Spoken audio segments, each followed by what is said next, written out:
What's up, guys? In the works, and before I could even have my morning coffee, DICE surprised us all with a double whammy this morning. We actually got not one but two in-game trailers, one being an Air Superiority Premium only trailer, which I cannot show you, and then we got this mainstream in-game trailer, which I'm going to use as the backdrop of this conversation. We're going to talk about it a little bit, give you my thoughts on what I've seen. I'm not really going to break it down per se. I'm not a huge fan of trailer breakdowns. Just figured this would be a good backdrop, but right out of the gate, they tried to pump you in some high-octane, fast-paced action, and honestly, it just wasn't doing it for me. It seemed really fake, more so than a lot of the DICE trailers. It seemed like it was really set up, which, when you're making these trailers, obviously they're set up, but you want to make them seem more realistic, and the Humvee driver isn't even firing in full auto. He's just kind of just looking at him and popping off shots every once in a while. But this is our first look at this Humvee. It's actually got a mounted turret and a rocket launcher on it, so we'll talk about that. We're actually going to play through this trailer again and get more in depth.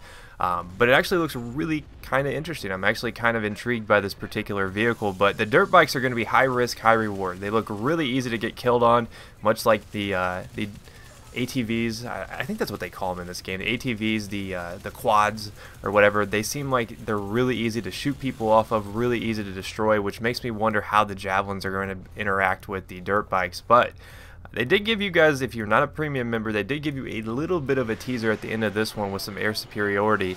And this is the only air superiority I can show you, but let me tell you, if you're a pilot, you should be excited because it looked like a lot of fun. We'll talk a little bit more about that towards the end of the video, but let's play back through the trailer and kind of talk about some of the things that I noticed, some of the things that I thought were interesting. Now, it doesn't really show off a lot of the things. One of the main components that's missing from this is the C-130, the dropship, or the Osprey gun, or whatever it ends up being. This mainly showed off the new Humvee and the dirt bikes. Does that mean that we're not going to see anything from the dropship till release? That's a high possibility. Now, if I was a betting man, I would say that the dropship is actually going to end up being the C-130, because in the blog, which I will link in the description, they talked about how the dropship is essentially going to be something that you capture, and you have to hold that base to get it. But if you look right here, I slowed some of these parts down where it's just these huge expanses. They remind me a lot of the Carcan theme, with more of maybe like a Caspian border or Firestorm openness to them, which is good. I think it's going to be a nice balanced map. I think it's going to be more like, the Firestorms. I think it's going to be more like the Caspian borders. And honestly, guys, Caspian border is a pretty good map. A lot of times I think we take it for granted, but it plays pretty well. I think it offers a lot of different things depending on your play style once you get past that first objective. So I'm expecting them to be around the size of Caspian with more of the Carcan theme, so that sounds like a lot of fun personally. I think that's going to be really awesome. But let's take a look at this Humvee here, because this is one of the coolest things from this trailer.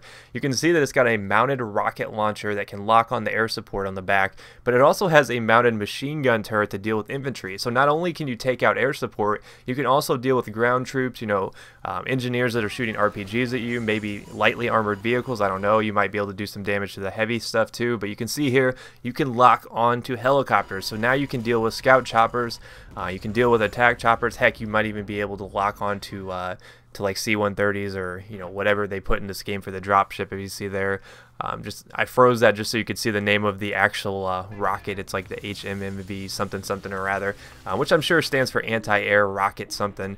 But the dirt bikes, I mentioned earlier that I think they're going to be high risk, high reward. I don't know how effective they're going to be. I think they're going to be a lot like the ATVs. I don't think they're going to really be much more than maybe a gimmick, maybe just like a little addition tacked on there, which is, underwhelming to some people, but they'll be fun for a while. I'm sure they'll make a lot of really fun videos out of there. But I think the one thing everyone was excited for was air superiority, and they did give you guys a little bit of a teaser there. But if you watch the premium video, you'll notice that in the center is a giant blimp thing, and essentially you're either defending that thing or you're trying to destroy it. It's very similar to like Titan mode from 2142. If you ever played 1942 Air Superiority, I'm sure you'll be right at home. I was more of an infantry guy, so I never really took to the skies. And you guys have seen my jet skills. They're pretty subpar, but I still think this mode looks like a lot of fun, and I'm glad they actually gave the jet pilots something to go and fool around in. I know a lot of people were upset that they still feel like jets are overpowered, but they're in the game, guys. We just have to deal with them. But we're going to cut into some Carcan gameplay here to continue kind of just talking, because I do think Carcan is going to be very much what we're going to be kind of getting from these maps. Now, in the last DLC, I know I alluded to the fact that I thought it was going to be a lot like Carcan, but Aftermath didn't really play out like that. I think Aftermath had its own unique little size. It was much smaller than Karkan on a lot of the maps, but in the same respect, I think we got a lot of the more building elements and stuff like that. So out of these DLCs, though, I'm really expecting us to get maps along the avenue of like Wake Island, you know, Gulf of Oman, stuff like that. More wide open maps, more flanking routes, more, you know, it caters to infantry and vehicles, whereas Armor Kill, mostly vehicles. I think we're going to get a mix of vehicles and infantry, which is cool because that's what Battlefield 3 is. So let me know what you guys think from what you've seen in these trailers. Go back through, watch them again. You know, if I missed anything, by all means, point out things that you might have noticed because like I said, I wasn't really doing a trailer breakdown, just more of my thoughts. I thought it was a pretty underwhelming trailer as a whole. It did offer a lot of cool things that, you know, maybe we were wondering about, you know, some cool high-action dirt bike gameplay. But for the most part, there's still a lot of unanswered questions. Like I said, map size is still up in the air. I expect it to be a lot like Caspian Border. But for the most part, I think the end game is going to offer a little bit for everyone. So let me know what you guys thought. Like I said, point anything out. And if you missed my other videos, here's a chance to catch up. And I'll see you guys next time. Peace.